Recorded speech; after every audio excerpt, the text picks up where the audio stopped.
রাজধানীর খামারবাড়িতে কৃষিবিদ ইনস্টিটিউশন মিলনায়তনে সেখানে আয়োজন করা হয়েছে জাতীয় সংলাপের। বক্তব্য রাখছেন বিএনপির মহাসচিব মির্জা ফখরুল ইসলাম আলমগীর। আমরা সরাসরি চলে যাচ্ছি সেখানে। বলা উচিত বলে মনে করি সেটা হচ্ছে আমাদের দলেই আমার ৬০ লক্ষ মানুষের বিরুদ্ধে মিথ্যে মামলা রয়েছে। আমাদের ৭০০-র উপরে নেতা কর্মীকে গুম করে দেওয়া হয়েছে। প্রায় ২০,০০০-এর উপরে বেশি মানুষকে আপনার হত্যা করা হয়েছে। আয়না ঘরের কথা আপনারা সবাই জানেন। ফাঁসি দেওয়া হয়েছে বিশিষ্ট রাজনৈতিক নেতৃবর্গকে। এই একটা অবস্থার প্রেক্ষিতে আমরা কিন্তু কখনো থেমে থাকিনি। আজকে যে কথাটা হচ্ছে সোচ্চার হওয়া, সেই সোচ্চার আমরা প্রথম থেকেই থাকার চেষ্টা করেছি। তখন আমরা অনেককেই আমাদের সাথে পাইনি, এখন আমরা তাদেরকে সামনে দেখছি, আমাদের খুব ভালো লাগছে, আমরা আরো বেশি অনুপ্রাণিত বোধ করছি। সংস্কার ব্যাপারটা আমরা অত্যন্ত আন্তরিক। আপনাদের অনেকেরই জানা থাকা উচিত যারা রাজনীতির সঙ্গে জড়িত আছেন যে ২০১৬ সালে আমাদের দলের চেয়ারপারসন দেশনেত্রী বেগম খালেদা জিয়া তিনি ভিশন 2030 একটা আমরা একটা ডকুমেন্ট বের করেছি, যেখানে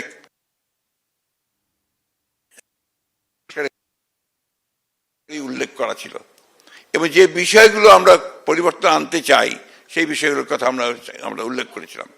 সেখানেই আজকে যে বিষয়গুলো একদম সামনে চলে এসছে, যে আপনার প্রধানমন্ত্রী এবং প্রেসিডেন্টের যে ক্ষমতা, তার ভারসাম্য রক্ষা করা, এক ব্যক্তি যেন দুইবার আসতে না পারেন প্রধানমন্ত্রী হিসেবে, সে সঙ্গে আপনার যে ২ কক্ষ বিশিষ্ট পার্লামেন্ট, এটা কিন্তু তখনই অর্থাৎ ২০১৬ সালেই আমরা কিন্তু এই বক্তব্যটা নিয়ে এসেছিলাম।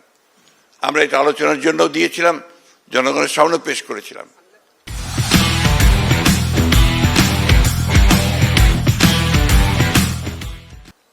পরবর্তীতে ২০২২ সালে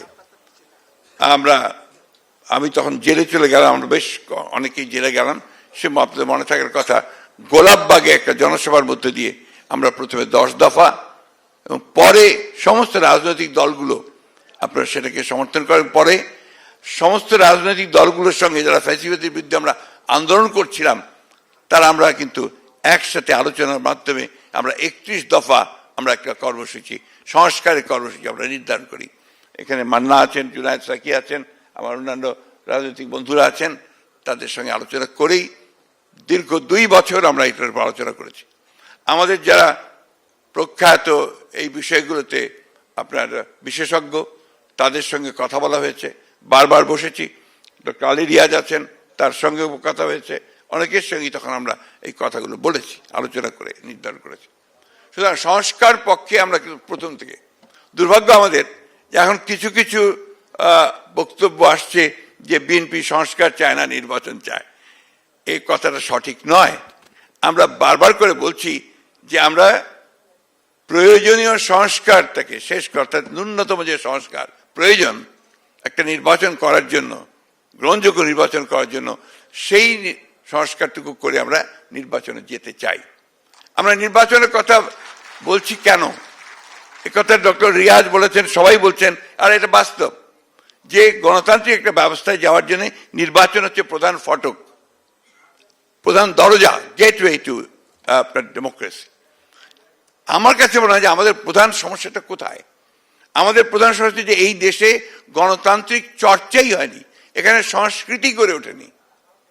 একটা যে কথা বারবার এসছে যে এখানে একটা ডেমোক্রেটিক কালচার যদি না থাকে, তাহলে আপনি সেই ডেমোক্রেসিকে বারবার বলতে হচ্ছে আমাদেরকে এটা করতে হবে, এটা করতে হবে, এটা ডেমোক্রেসি, এটা এইভাবে যেতে হবে। এই জিনিসগুলো কিন্তু আপনার একটা কাল চর্চা ছাড়া, বারবার প্র্যাকটিস করা ছাড়া কিন্তু সেটা গড়ে উঠবে না। ইম্পোজ করে কোনো কিছু করা সম্ভব হবে না। আপনি যেমন আমি বলি, কেয়ারটেকার গভর্নমেন্ট সিস্টেম আমরা 3টে ইলেকশন করেছি। এই 3টে ইলেকশন, প্রত্যেকটি ইলেকশন কিন্তু একটা চারটা ভালো হয়েছে এবং গ্রহণযোগ্য হয়েছে। অর্থাৎ কেয়ারটেকার সিস্টেম আপনার মানুষ গ্রহণ করেছে এবং তারা সেটাকে অত্যন্ত জরুরি মনে করেছে, এটা মানুষের কাছে। একইভাবে আমরা যদি প্রেসিডেন্সিয়াল ফর্ম অফ গভর্নমেন্টে চলে যেতাম বা অন্য কিছু দিতাম, সেটা ওই মুহূর্তে কিন্তু জনগণ সেইভাবে গ্রহণ করতো না, আমার কাছে মনে হয়েছে। আমি আপনার তাত্ত্বিক নই, আমি কোনো আপনার রাজনীতি কোনো বিশেষজ্ঞ নই, আমি একেবারে মাঠ কর্মী একজন। আমি পৌরসভার চেয়ারম্যান থেকে আমার রাজনৈতিক জীবন শুরু করেছি, অর্থাৎ একেবারে তৃণমূল পর্যায়ের মানুষগুলোর সঙ্গে আমি কাজ করে করে আমি এই পর্যায়ে এসেছি। আমার যেটা ধারণা যে আপনি জনগণকে বাদ দিয়ে কোনো কিছু করা সম্ভব হবে না, আপনার জনগণকেই তৈরি করতে হবে আপনাকে। অর্থাৎ আমরা আজকে যে প্রক্রিয়া চলছে আমি স্বাগত জানাই, কিন্তু আমি একটা অনুরোধ করব, আজকে যারা কমিশনগুলোতে আছেন তারা জনগণের সঙ্গে ইন্টারাক্ট করার ব্যবস্থাটা রাখবেন। ডক্টর রিয়াজ বলেছেন যে তাদের কাছে 1 লক্ষের ওপরে বিভিন্ন প্রস্তাব এসছে, খুব ভালো কথা। অ্যাট দি সেম টাইম আমি যেটা মনে করি যে তারা যদি, আমি শুনেছি যে তারা তাদের প্রস্তাবটাকে তৈরি করে গভর্নমেন্টের হাতে দেবেন এবং গভর্নমেন্ট তখন আপনার পলিটিক্যাল পার্টিগুলোর সঙ্গে বসবেন। ওনারাই যদি আগে পলিটিক্যাল পার্টিগুলোর সঙ্গে বসতেন আমার মনে হয় সেটা বোধহয় আরো ইফেক্টিভ হতো, আরো ভালো হতো, এটা আমার কাছে মনে হয়। এখন গভর্নমেন্ট বসবেন, গভর্নমেন্টের সঙ্গে আলোচনা হবে, আলোচনা আরো সময় লাগবে। যত বেশি সময় যাবে আমার কাছে মনে হয়, আমাদের কাছে মনে হয় যে সমস্যাগুলো তত বাড়বে। আসল জায়গায় তো প্রবলেম তো অন্য জায়গায়, আপনি এগুলো ইমপ্লিমেন্ট করবেন কাদের দিয়ে? আপনার প্রশাসন, ইয়োর গভর্নমেন্ট মেশিনারি, সেই গভর্নমেন্ট মেশিনারি তো পুরোপুরিভাবে এখনো ফ্যাসিবাদের আপনার মধ্যে আছে, এতটুকু পরিবর্তন হয়নি।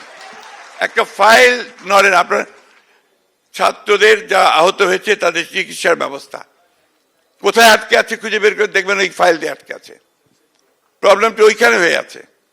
এই বিষয়গুলোতে আমাদেরকে ধরতে হবে। যে ডক্টর দেবপ্রিয় এখানে আছেন, ডক্টর মুস্তাকও বলেছেন, মুস্তাকও বলেছেন যে কাঠামোটা যদি না থাকে, সেই কাঠামো না থাকলে আমরা ওপর থেকে শুধু চাপিয়ে দিলেই আমরা দ্রুত কোনো কিছু করতে পারবো না।